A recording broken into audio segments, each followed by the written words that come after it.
Hi guys, good evening. Good evening, good evening. Hi Osama.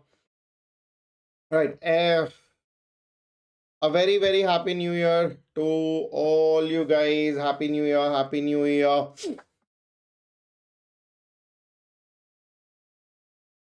Hi Avishkar.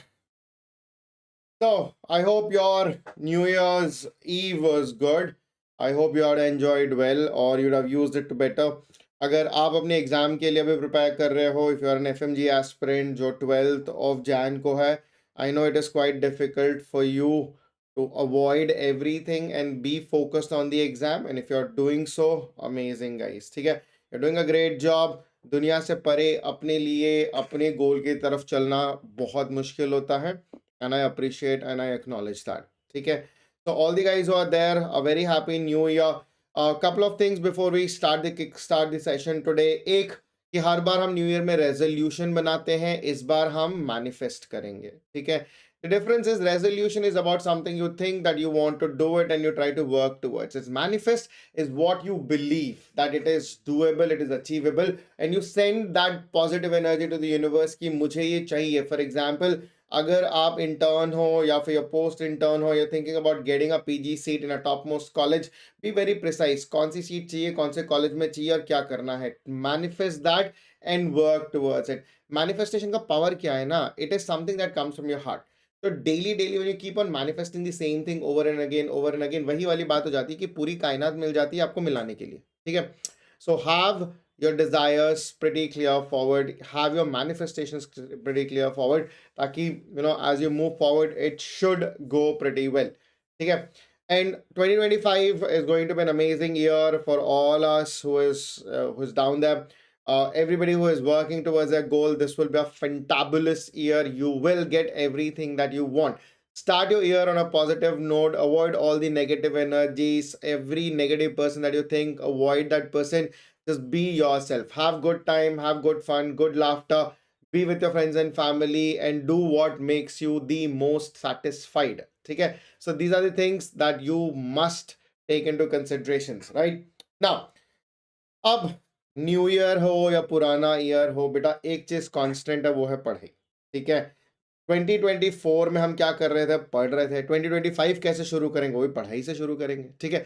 तो ऐसा कोई दिन जाएगा ही नहीं जहां पे हम पढ़ेंगे नहीं. तो इस साल और एक अपने आप से मैनिफेस्ट करते हैं कि हर दिन, every single day we will read, चाहे बारिश हो या गर्मी हो. ठीक है. चाहे ओले पड़ रहे हो या शोले पड़ रहे हो, हमको फर्क नहीं पड़ता है. दिन का 1 घंटा हम जरूर पढ़ेंगे. ठीक है. तो that one thing that I'm going to be very consistent, that every single day we will put that 1 hour of hardship, so that on a daily basis as we continue to progress we will see some amount of growth. ठीक है. So with that, let's kick start the session today. So the last session of BLS that we had, I spoke about the abdominal trauma and I said a generalized approach about कैसे हम blunt trauma patient को approach करेंगे and how would we approach a penetrating traumatic injuries. Right now, something which is going to be in the same context or same line that we'll be talking about, that is going to be with respect to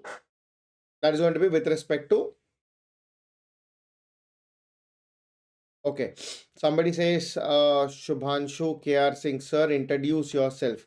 बेटा आप BLS में आए हो और आप हमारे बारे में नहीं जानते हो, फिर तो थोड़ा बहुत तो प्रॉब्लम है. चलो, anyhow, I am Dr. Sandeep. I am your surgery faculty at PW MedEd. ठीक है. Yes. Now, as we were speaking the last time, today we'll talk about organ-specific injuries. So in an organ-specific injuries, I'll be speaking about the splenic trauma.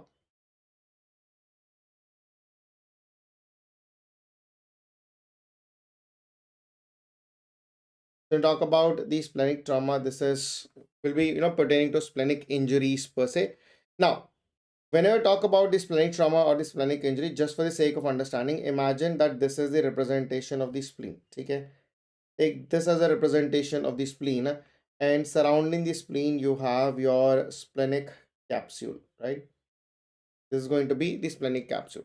Now, at the hilum of the spleen, you would say the splenic artery, which is a branch of your the celiac trunk, which is going to arise here, and just adjacent to it you have the splenic vein.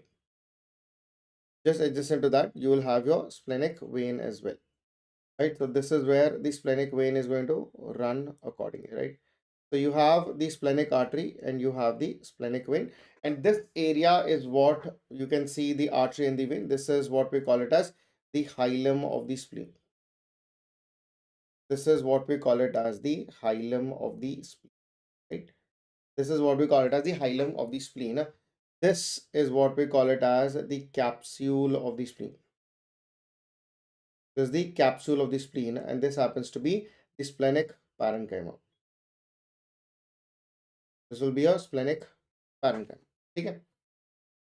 Just give me a second. There's something not correct here. Just give me 1 second, guys.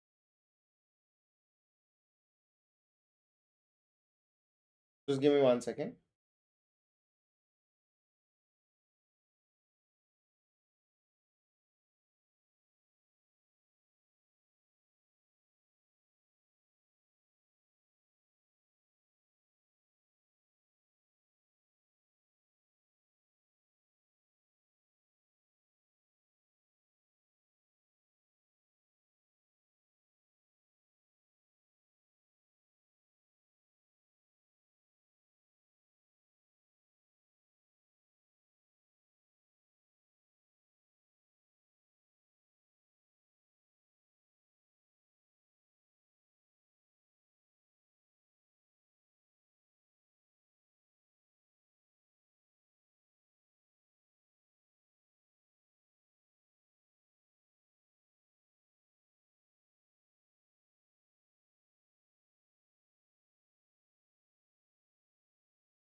Okay. Small technical issue. Right. So I think we're back. So yeah, as I was saying, the spleen, this is the common of the hilum of the spleen. You have the splenic artery and the splenic vein.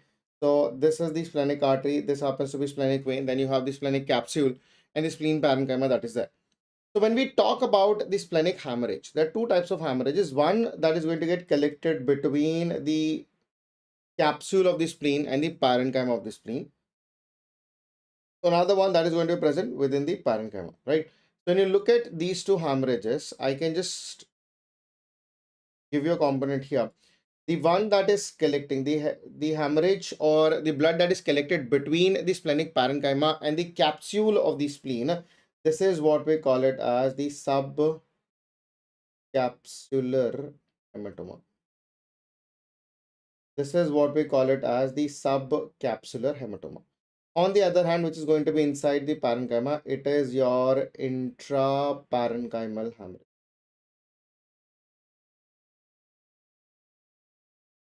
It is your intraparenchymal hemorrhage. Right. So there are two types of hemorrhage that you have, the subcapsular hematoma and the intraparenchymal hemorrhage. Right. Now, once the spleen gets disrupted, when it is broken down, when the spleen gets broken, When the spleen gets broken, that breakage of the spleen is what we call it as the splenic laceration, right? So we will be quite, so this is how the splenic, this is how the spleen would have broken up, and this is the splenic laceration that you will see.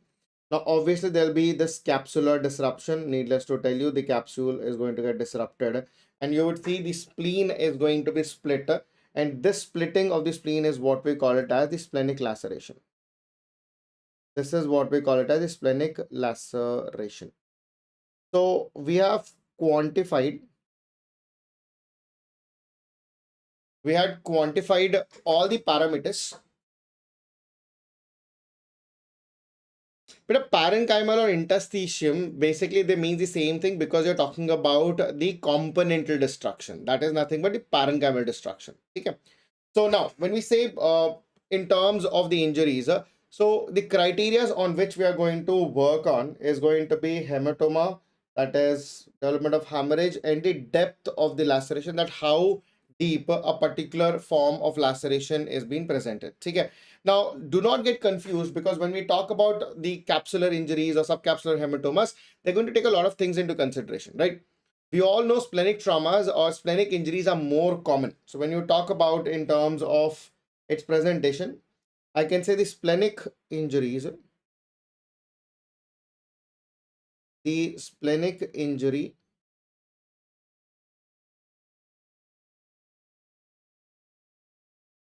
the splenic injury is more common after a blunt trauma abdomen when compared to penetrating abdominal trauma.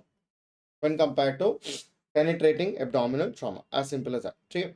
Now, when you talk about the grades of the splenic injury, it is based upon that what is the volume in which the hematoma is occupying and the depth of the laceration, and based upon that we have the management. So we have, on one hand, we'll be talking about the grade of the splenic injury. Now this grading is done on the basis of what is the status of hematoma, what is status of hematoma, or I can say in terms of bleeding, and what is the depth of the laceration, and what is the depth of the laceration, right? If I say what is a grade 1 splenic injury, it will be occupying 10% of the total surface area of the spleen, and this is a subcapsular hematoma. This happens to be a subcapsular hematoma, and the depth of the laceration should be less than 1 centimeter, right? So less than 10% of the total surface area of the spleen is occupied with the hematoma. And then you look at this, it is going to be less than 1 centimeter in depth of laceration, right? Now, when you go down to grade 2, in the grade 2, you will see this 10 will become around 50%. So 10 to 50% of the total surface area, this time also it is going to be a subcapsular hematoma. This time also it is a subcapsular hematoma, but the depth of the laceration is going to be anywhere between 1 to 3 centimeters. The depth of the laceration is going to be anywhere between 1 to 3 centimeters.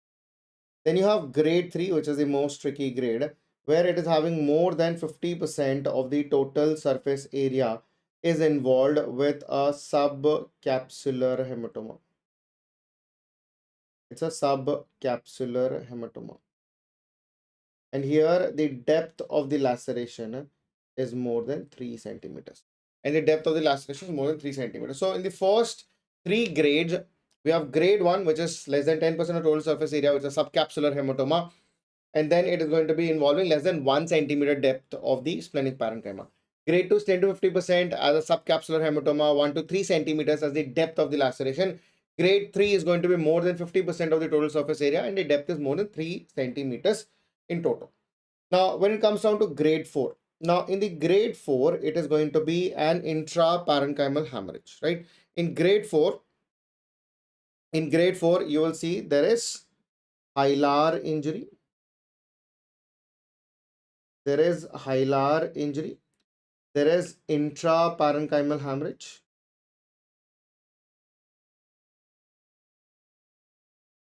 There is this intraparenchymal hemorrhage. But more importantly, you will have splenic devascularization. So more than 25% of spleen is devascularized, right?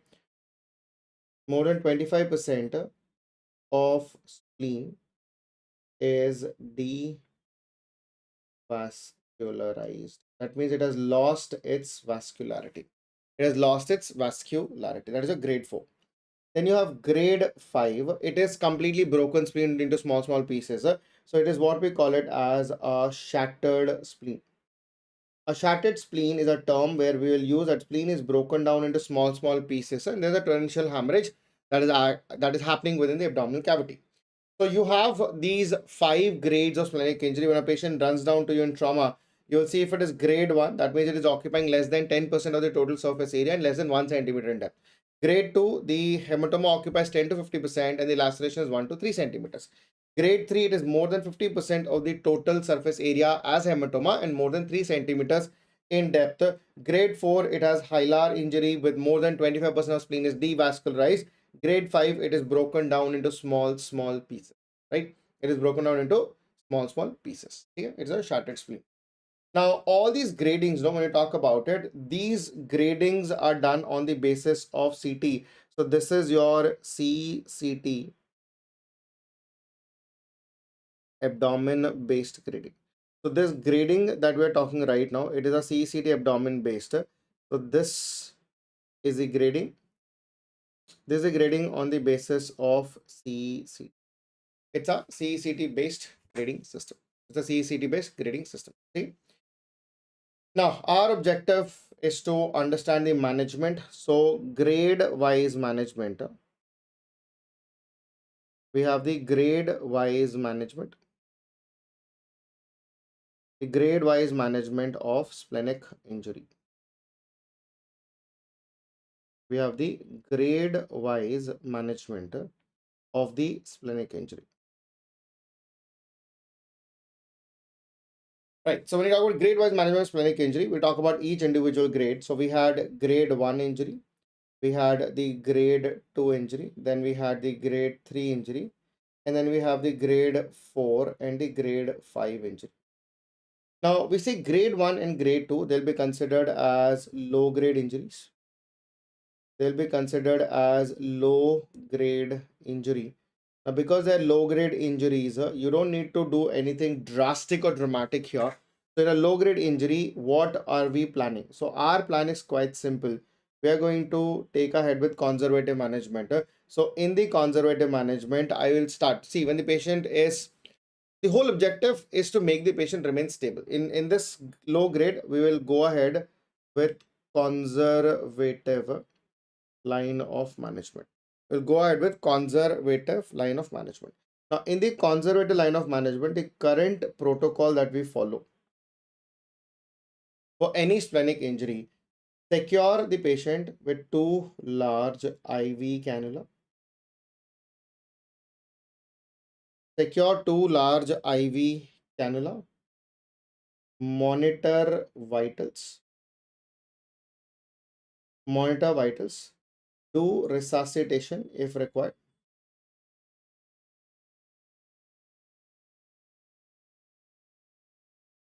Do resuscitation if required.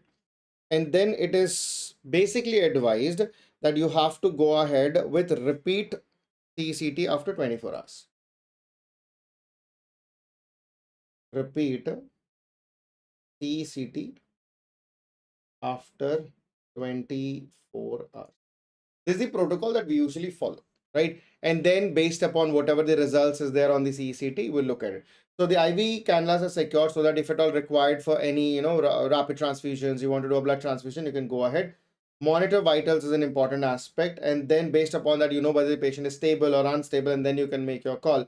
And then always do a resuscitation if required. That means if you feel the patient is hemodynamically getting unstable or lightly onto the gray zone, start the patient on IV fluids. If required, you can do blood transfusion also. Okay. So for that, we already have the grades of hemorrhagic shock, grade 1, grade 2, grade 3, that is classes of hemorrhagic shock all the way to 4. And then we've discussed in detail that what to be done in which class of hemorrhagic shock. We'll use that principle and then put it back across here. Coming back to our grade 4 and grade 5, they are high grades injury. They're considered to be as high grade injury. They're considered to be as a high grade injury. Now, a very interesting thing that you need to understand, that if a patient is going to be put across as stable or unstable, right? In a high grade injury also, I can see a patient who's presented to us with hemodynamically stable. If the patient is hemodynamically stable, or if the patient is hemodynamically unstable.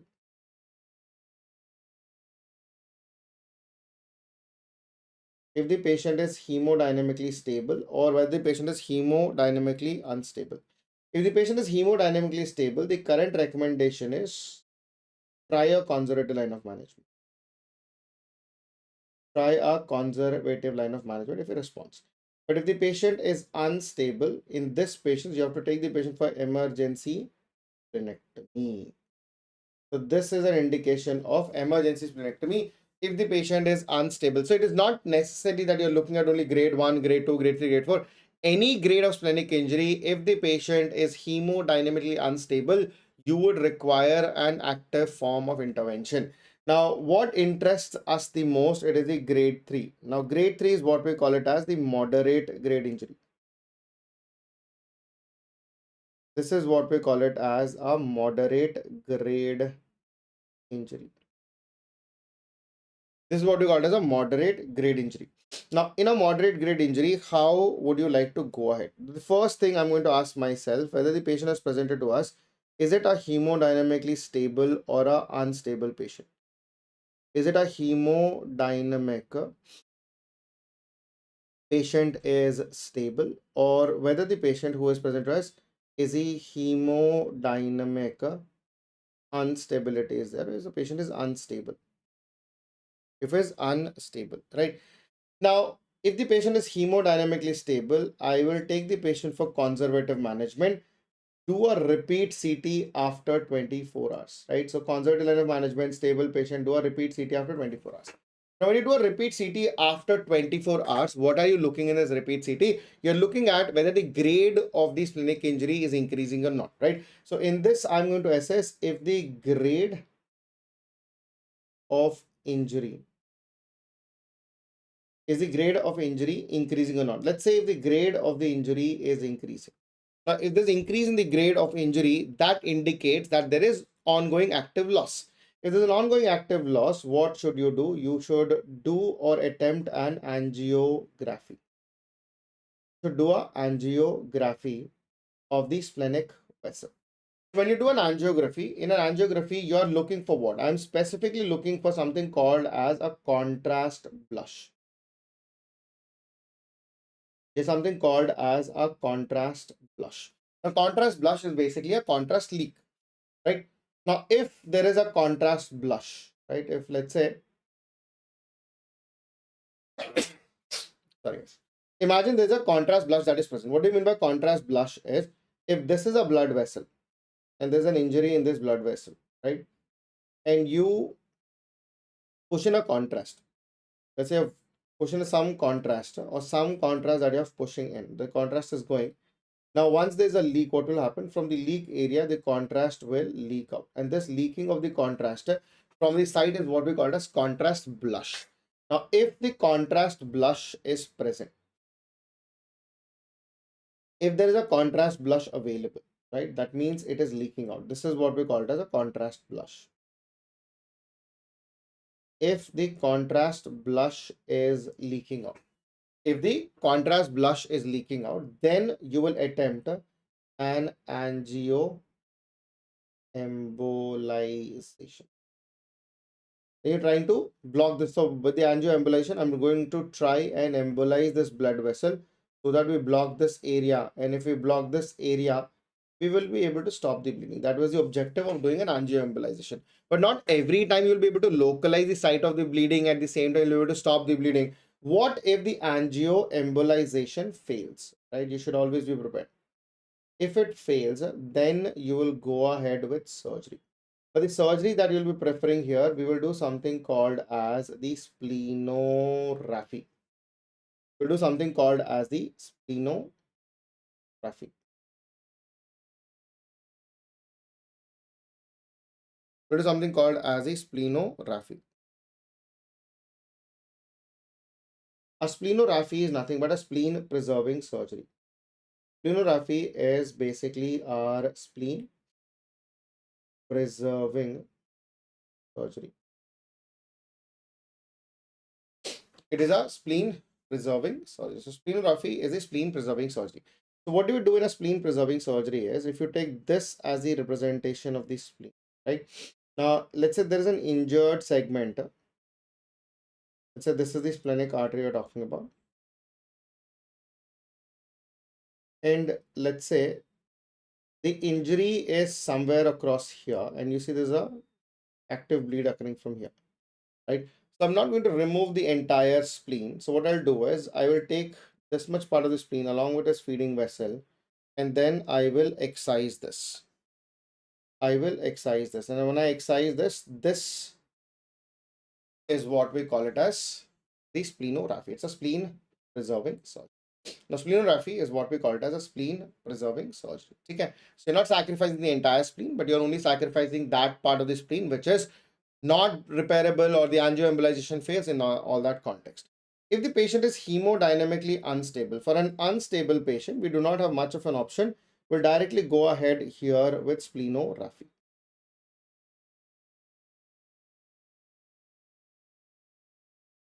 We'll directly go ahead with splenography, that is a spleen preserving surgery. Okay, so this is how you're going to look at it. So this protocol for the management is a standard ATLS protocol, which will tell you how do you go about if you have a patient with splenic injuries. Is that clear? Okay, so we divide them into low grade, moderate, and high grade. In the low grade, it's usually conservative. In a moderate, stable, we'll go with conservative, repeat CTC after 24 hours, see for the increase in injury. So this remains the protocol for almost everything. Okay, so don't need to worry about it. But then we normally say if it is grade 1, grade 2 remains usually stable. It's grade 3 that can get upgraded. So hence you have to watch out for that increase in grade after repeating a CCT after 24 hours. Do angiography, look for contrast blush. If it is present, then you should go and address it. It's as simple as that. Now, another very important thing is we all know spleen protects us from capsulated organisms. Now, if you're going to remove spleen, that patient will be susceptible for all those infections.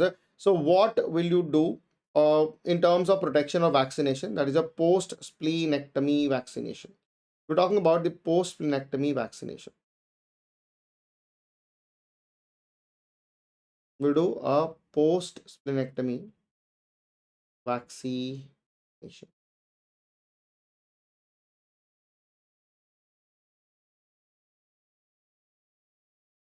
So we're talking about the post-splenectomy vaccination. So when you talk about the post-splenectomy vaccination, there are two types of splenectomies that I can address it to you. One, we'll say one that is done as a planned surgery. We call it as an elective splenectomy, for example, ITPs and all that.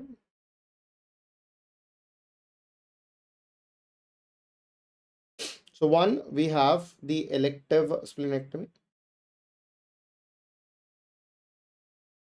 One, we have the elective splenectomy. Another one, we have the emergency splenectomy.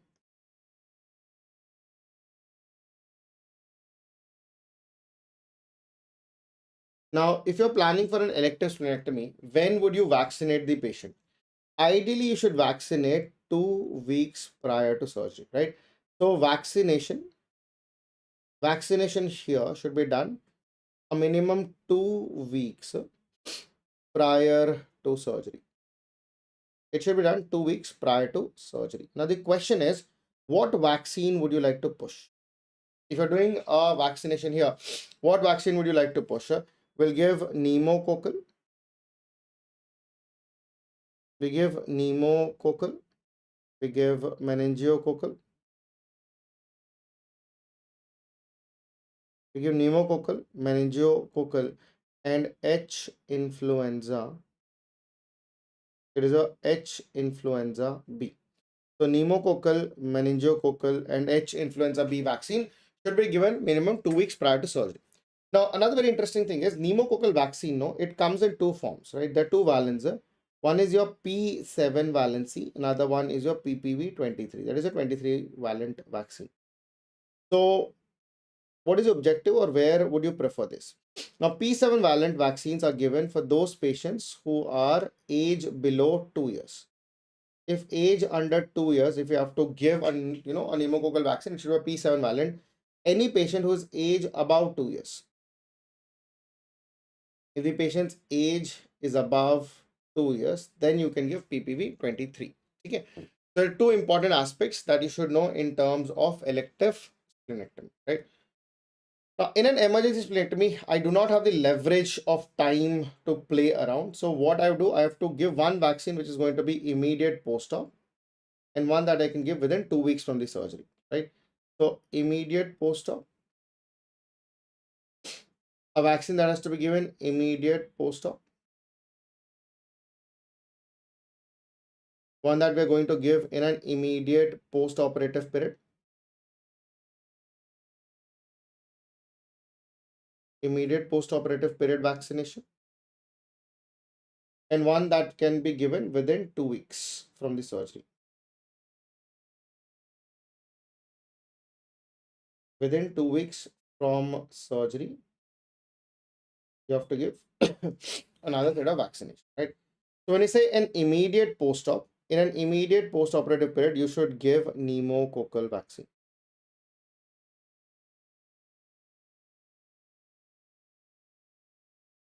You have to give a pneumococcal vaccine.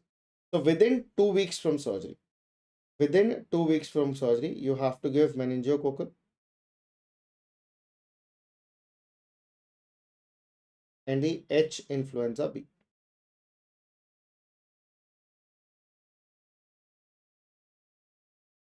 And the H influenza. So you have the pneumococcal vaccine and the H influenza B vaccine, right?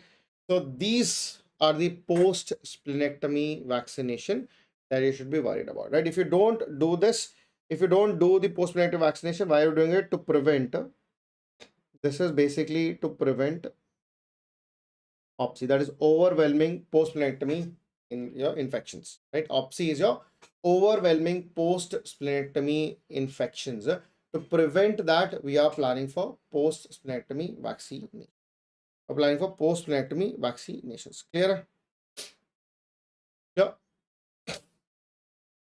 So this is your post-splenectomy vaccination protocols. I hope everybody is clear, right?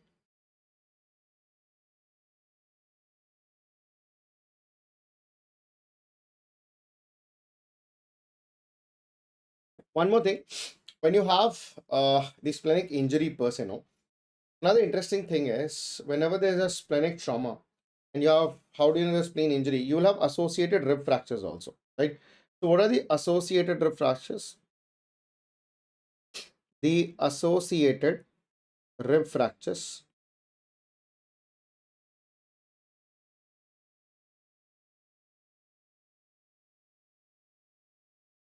The associated rib fractures, which you will be seeing here, is going to be the ninth rib, 10th rib, and the 11th rib.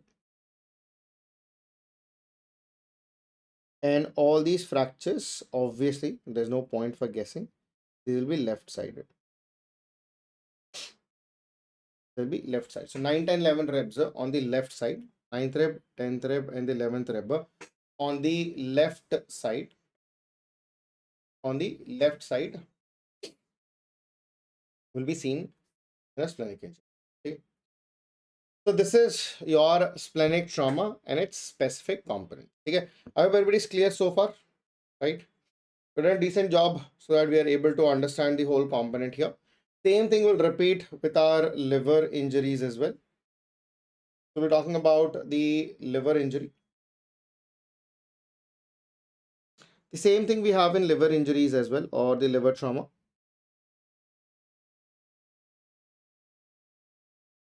You have the same context as we have done here, so that you know the same subcapsular hematoma, the same subset of lacerations, everything. To talk about the grade of the splenic injury, again, it is based upon the hematoma.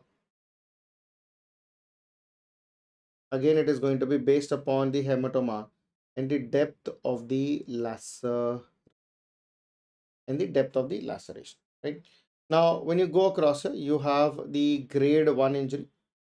Now, in the grade 1 injury, same as a splenic injury, it is going to occupy less than 10% of the surface area of the liver, or it's going to subcapsular hematoma. Here also, it is a subcapsular hematoma, and the laceration here would be less than 1 centimeter in depth. It is going to be less than 1 centimeter in depth. That is grade 1. When it comes down to grade 2, this is going to be 10 to 50% of the surface area involving the subcapsular state. It is your 10 to 50% of the surface area of the subcapsular hematoma. And the laceration here is going to be 1 to 3 centimeters in depth. It is 1 to 3 centimeters going to be in depth. Then you have the grade 3, where you have more than 50% of the total surface area is involved. This is also a subcapsular hematoma. This is also going to be a subcapsular hematoma, and it's going to be more than 3 centimeters in it is more than 3 centimeters in depth, right? Until now, it is understandable that it's almost same to that of the splenic injuries, right? Now, when you move forward, we have the grade 4 also. Now, what is this grade 4? Hi, Liaquat. Right. So we have grade 4 injuries. Now, in the grade 4 injury, you will see the the liver is going to be destroyed. It is going to get severely damaged. So we say there is parenchymal disruption. The presence of parenchymal disruption. You see the parenchyma is almost getting destroyed. Now, this is going to involve anywhere between 25 to 75%. They're going to involve 25 to 75% of the hepatic lobe is damaged. 25 to 50, 75% of the hepatic lobe is injured or it is damaged, right? And there is an active bleeding that is extending beyond the liver as well, right? So there's presence of an active bleeding extending beyond the liver parenchyma into the peritoneum. So here there is peritoneal trickling is also there. So here there is presence of an active bleeding extending beyond liver parenchyma, extending beyond liver parenchyma into the peritoneum.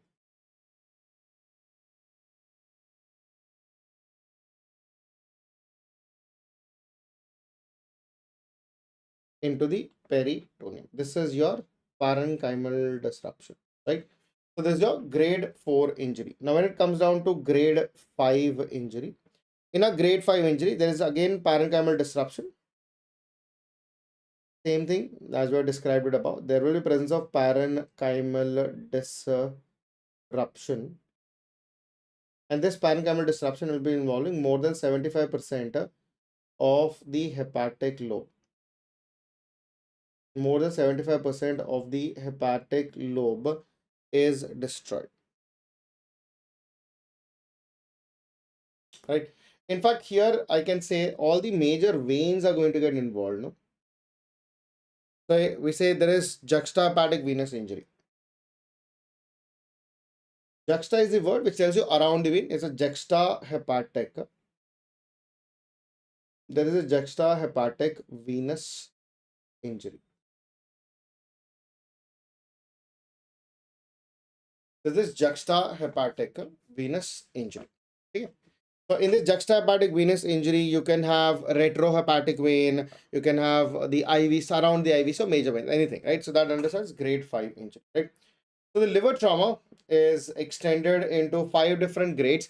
They're similar to that of your splenic injuries, but there's slight difference in grade 4 and grade 5.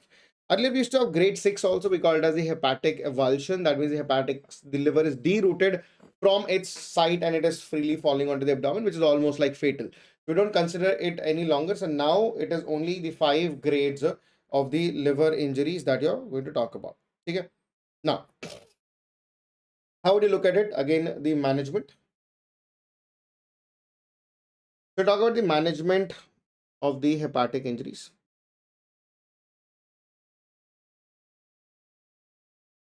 Talk about the management of liver trauma.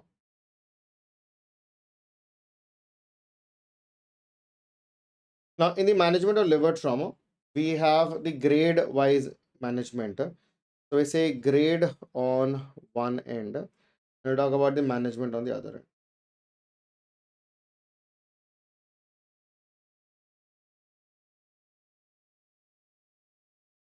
So we have grade 1 injury, you have the grade 2 injury, you have the grade 3 injury. Then you have the grade 4 and the grade 5 injury. Usually we say grade 1, grade 2 are minor injuries. So all these injuries which are there, that is grade 1 to grade 3, we can go ahead with conservative management. You have to go ahead with conservative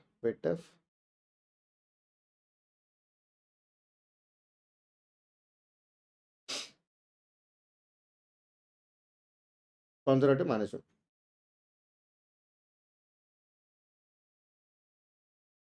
Then you have your grade 4 and the grade 5 injuries. Now, grade 4, grade 5 injuries will require some amount of intervention. This will require a surgical intervention.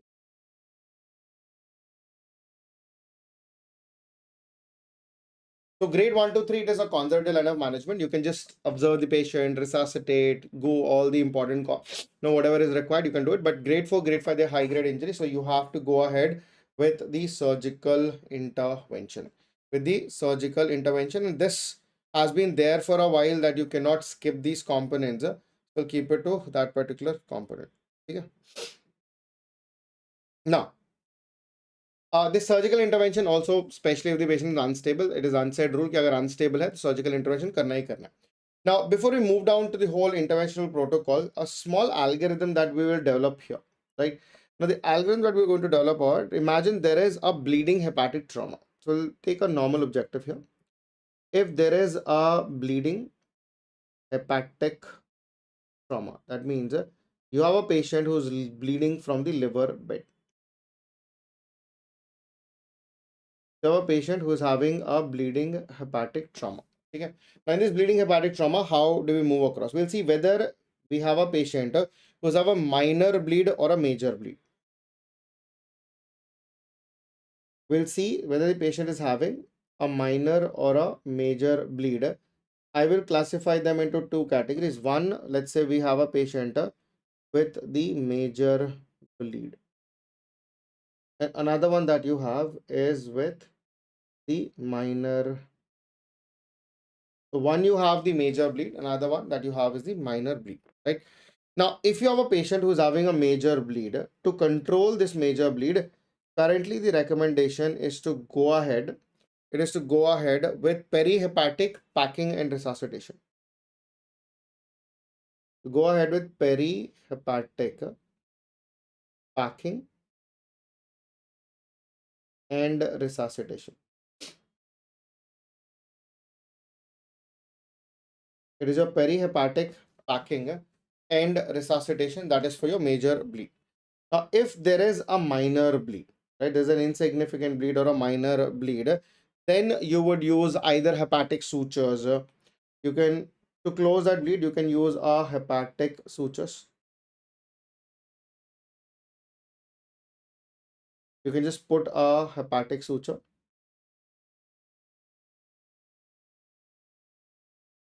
You can apply a hepatic suture. You can put, a topical hemostat. We have the topical hemostatic agents. We have a topical hemostatic agents. You can use an argon beam to ablate. You can use electrocoagulation also. anything that works. You can try a combination of these, all the above, but basically in minor bleeds, most of the bleeds will settle with this particular format. Okay. Now, I am more concerned about the major bleed because I have just only done the packing. Now, once you're done with the packing, I can have two results where you have a controlled bleed, another one is an uncontrolled bleed. So after doing this packing, I can have a controlled bleeding. So the objective behind this, once you're done, you can have a control, a bleeding controlled.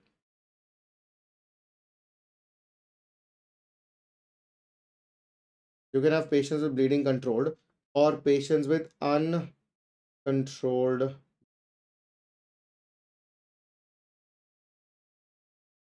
bleeding, which is controlled, or there's an uncontrolled bleeding that is present.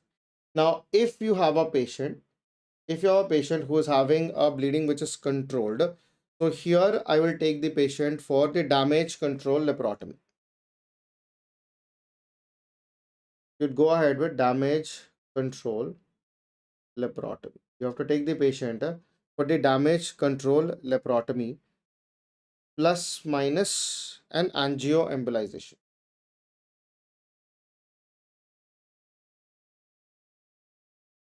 Plus minus angioembolization, which can be taken for damage control surgery. We have already gone through the protocols of the damage control surgery. This damage control laparotomy is damage control surgery only. So we'll follow the damage control protocol. That means stage 1 is patient selection, stage 2 is primary exploration. The goal is to prevent any further contamination, control hemorrhage. Grade 3 is the stage 3 is ICU care. Stage 4 re-exploration. Stage 5 is definitive abdominal closure. So we'll follow the same protocol here, that is your damage control surgery. Now, on the other hand, if the bleeding is uncontrolled, for an uncontrolled bleeding, I have to make sure that somehow, by hook or crook, I have to control the bleed. Now, how would you control the bleed? Now, for that, we have a maneuver which is called as a Pringles maneuver. What is this? Now, you take this as a representation of the liver, right? It is bleeding from the liver bed. Now, this happens to be your esophagus, and let's say this happens to be the stomach, and this is the duodenum that we have, right? Now we have this hepatoduodenal ligament, right? So here you will see that you have the bile duct which is present. This is your gallbladder and this is a common bile duct, right? Now behind this you have your hepatic artery, and then you have your portal vein which is also running through the same sector. This is your portal vein, right? You see there are three structures which are present at the hilum of the liver. You have the portal vein, you have the hepatic artery, you have the bile duct, and all these is encased, and all these are encased.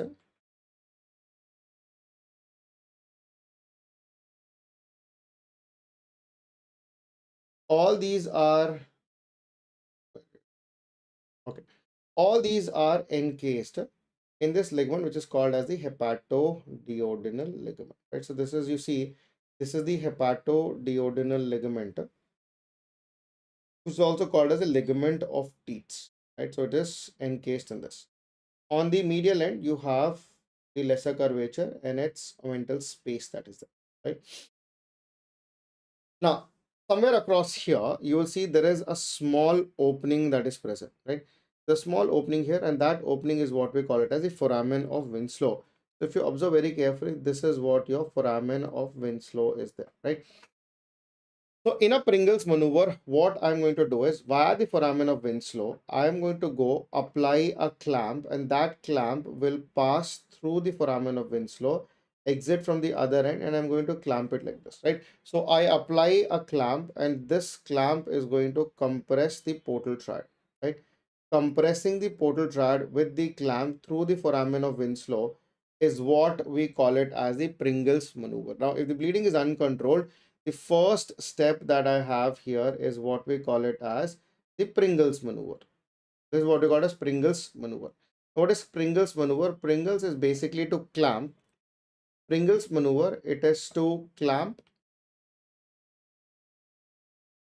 It is to clamp hepatoduodenal ligament. It is to clamp the hepatoduodenal ligament through the foramen of Winslow. Through the foramen of Winslow. When you clamp the hepatoduodenal ligament, clamping the hepatoduodenal ligament basically clamps the portal tract. So what is the portal tract that you have? The portal tract that you have is of the portal vein. It is your hepatic artery. It is your hepatic artery. And then you have the bile duct. So if the source of the bleeding, if the source of the bleeding is from any of these three structures, the minute you do the Pringles, the bleeding will come to a halt or bleeding will stop as and then itself. Okay. So three structures which are going to be present in the hepatoduodenal ligament are your portal vein, the hepatic artery, as well as the bile duct, right? I've done the Pringles maneuver. After doing the Pringles, we will see what is the status of the bleed, right? So we have done the Pringles maneuver. I have performed the Pringles maneuver, and after doing the Pringles, I will reassess, right? So in the reassessment, we will see whether the bleeding has come to a halt or the bleeding continues to happen. So after doing the Pringles, we will see what is the status of bleed. So we have bleeding controlled. On one hand, we have bleeding controlled. On the other hand, we have uncontrolled bleeding. On the other hand, we have uncontrolled, right? Now, if the bleeding is controlled, you need to identify the site of the bleeding and take control of it, right? So here, once the bleeding is controlled, you have to identify the source of bleeding. Identify the source of bleeding and repair if it is a major vessel, or ligate if it is small vessel. Repair or ligate the vessel. Repair or ligate the vessel is what we follow if the bleeding is controlled. Now, my question to you is, how can you identify the source of bleeding on the basis of Pringles, right? Again, a beautiful concept. We'll quickly run through it, right? So what we did in Pringles is, this is the liver bed that you have, right? I'm just going to isolate its portal tract, and we're talking about the clamping the portal tract. So on one hand, you have the bile duct. This is the right hepatic duct. This is the left hepatic duct. This is the common hepatic duct, and this you have the cystic duct, and it is continuation as the gallbladder here, and this is the common bile duct, right? Now behind this you have your hepatic artery, which is running across here. So this is your hepatic artery, right? So you see the hepatic artery is running behind the bile duct, and then you have the portal vein, which is the posterior most segment, which is present here, and this is the portal vein that you have, right? So this is your portal vein. This happens to be your hepatic artery, and this happens to be your bile duct, right? So these are the three structures which are present. Just for the fact that you do not get confused, this is the portal vein. This happens to be the hepatic artery, and this happens to be the bile duct. All these three put together is what we call as portal tract. I'm saying that we are going to clamp this, right? So in a Pringles maneuver, all that you have done is you have clamped the portal tract. Now, once you clamp the portal tract, you will see that what is the possible source of bleeding. You will, once you clamp it, now you'll observe what is going to happen to bleeding. So post doing Pringles, I am observing the bleeding. I am observing the bleeding. Now, what can happen to bleeding? One, it can completely come to a halt. That means bleeding is stopped. There is still a minor ooze is present, or on the other hand, the bleeding continues to happen, right? So it stops, or there is an ooze, or it continues to bleed. Now, how do you know based upon these patterns that what is the source of bleeding? That is what we are trying to look across. Now, when you look at this, the portal pressure is going to be 1 to 5 millimeters of mercury. Hepatic artery pressure is between 100 to 120 millimeters of mercury. Usually it is closer to 100. It is lesser than the systemic pressure that we have, right? Now, my question to you is, portal vein का जो pressure है, it is only 1 to 5. Hepatic artery का pressure 100 to 120, which is easy to compress. If you exert an external force, which vessel is easy to get compressed? Chetan Surya, what is your question? I didn't, you said why, I didn't get the question. What is your why?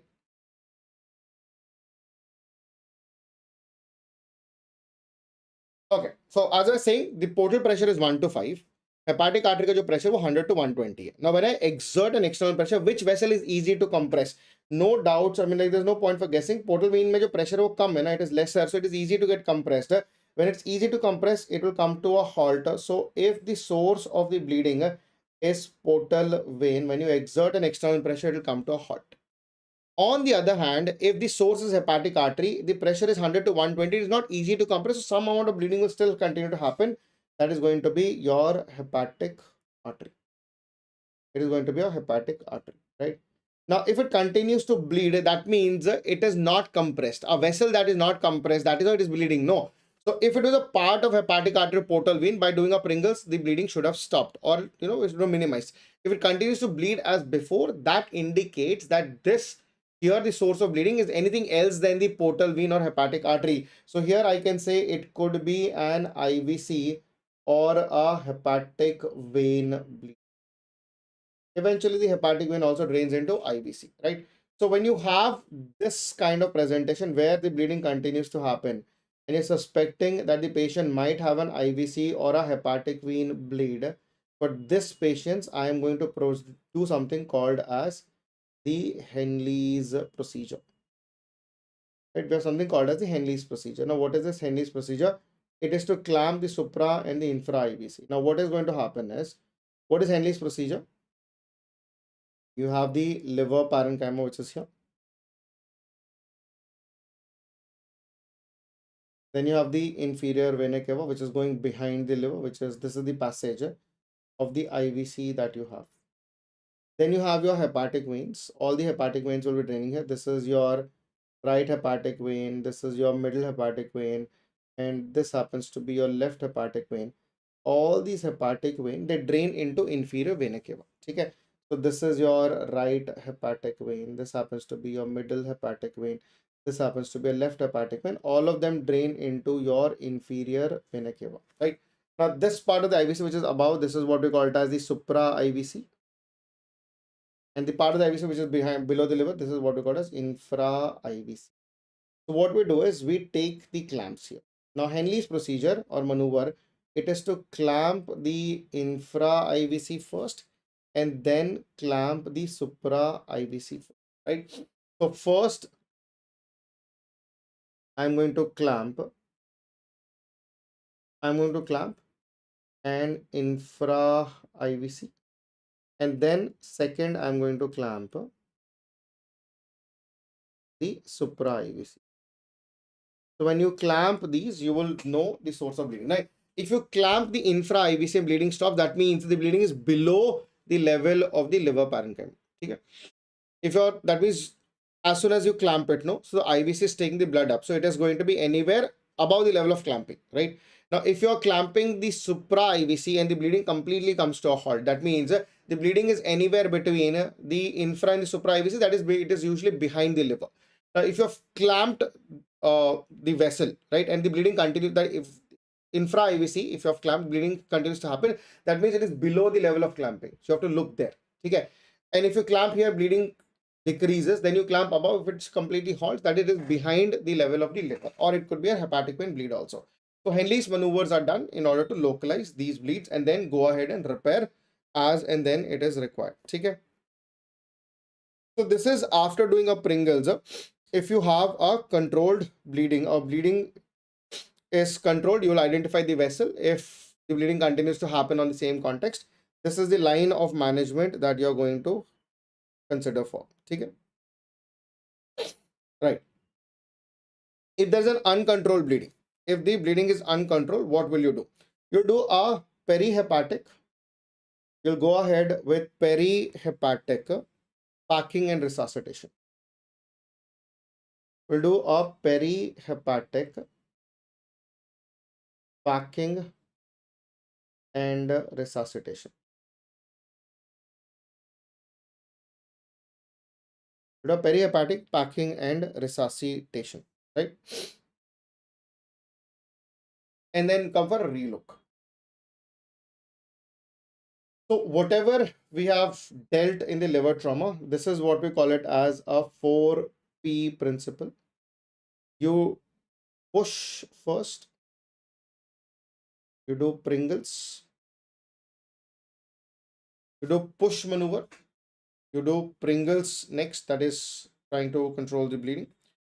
Then you have plug, and the last one is pack. So push to stop the bleed, do Pringles, do plug, and do pack. And this is how you control the liver bleeds. And this is the entire protocol with respect to liver bleeds or the traumatic liver injuries and its management. Okay. So this is how we'll be talking about the organ specific components here. So we've discussed today two abdominal organ injuries and its management. One is your splenic injury and the other one is your liver injury, right? So thank you so much for joining for BLS today. A happy new year. Wish you a very, very prosperous new year. Continue reading, continue working hard. 2025 is going to be an amazing year for all of us, right? With that, thank you so much from my end. I'll see you guys again. Goodbye.